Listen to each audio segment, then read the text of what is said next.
Айта беруге болады, достық деген адам баласына өмірде бір құндылықтардың бірі ғой. Торғай облысы 70 жылы құрылып еді. Сонда Торғай облысына жаңағы кілең жастар емес, бүкіл Қазақстанның Совет одағының түкпір-түкпірінен кадрлар барды. Жаңа облысты көтеру үшін. Сол Торғайды енді мына кішкене күлкі болсын, екі жауып, екі ашты. Тағдырға лайық болды солай. Қазір аты жоқ, тарихта қалған аты бар. Сол Торғайды біз қалжыңдап жас кезімізде өзіміз айтатынбыз. Мынау бәріміз әр жерден жиналған халықпыз. Аның орталығы Арқалық деп атын қойса, бұның атын Арқалық емес, Әрқалық деп айтайықшы.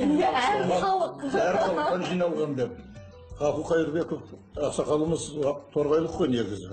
Сол айтып кеткен ғой. Өзі торғай болса да қырандардың ұясы болған жерде. Міне сол қырандардың ұрпақтары, осы отырған азаматтары әрқайсы бір қыран деп айтуға болады. Торғай білсе, осы күнге дейін ішкен асын жерге қойып отырған азаматтар осылар.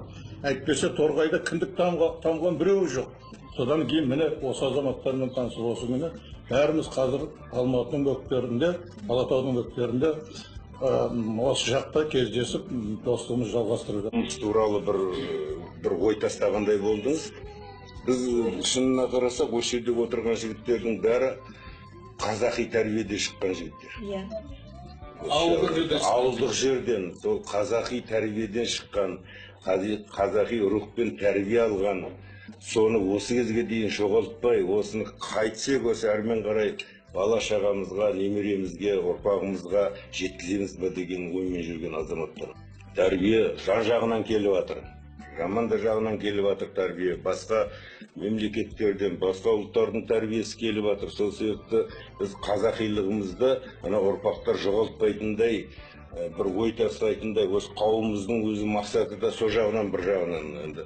Біз үйімізге барған кезде балдарымыз қолымызға су құйып тұрса, батаны тыңдап тұрса, ол да бір тәрбиенің ашында үлкен бір бөлігі деп санаймын. Әркім өз отбасынан бастап, сіздер осындай қауымдастықпен жалғастыратын болсақ, әрине дәстүріміз де, салтымыз да, балаларымыз да қазақ болып қалатынына сенімдіміз. Себебі бәріміз өзімізден бастаймыз.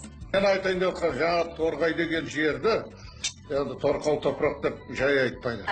Ол әлгі қазақтың, біз қазақшылық ұлттық нақышта өзіміз тәрбиеленіп, балалар тәрбиелеп, ұрпақ тәрбиелеп жатырмыз деп атымыз.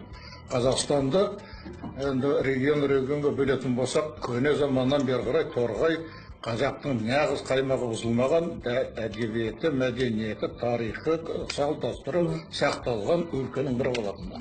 Біз сол өлкеге барып, біріміз шала қазақ, біріміз шала орыс, біріміз оңтүстіктен, біріміз солтүстіктен жиналып барып, сол жерден әжептәуір қазақ рухын бойымызға сіңіріп қайтқан жандармыз. Кәдімгідей тәрбиеледі дейсіз. Тәрбиелендік. Мен осы күні Алматының көшесінде ерсілі-қарсылы машинамен жүріп, айтам, мына Алматының бүкіл көшелерінің қақ жарысы торғайлықтардың атына қойылған екен ғой. Мен қазір бір секундтан айтып өтейін. Ана Әліби Жангелдин, Амангелді Иманов, Шақшақ Жанбек, анау Ахмет Байтұрсынов, анау Міржақып Дулатов, анау Ыбырай Алтынсарин, анау Ғафу Қайырбек, Сырбай Мәуленов, айта берсін, бүгінгі бізбенен бітіруге болады. Осы Алматының қақ жарты көшесі. Ол не деген сөз? Сол қазақтың нағыз даналарының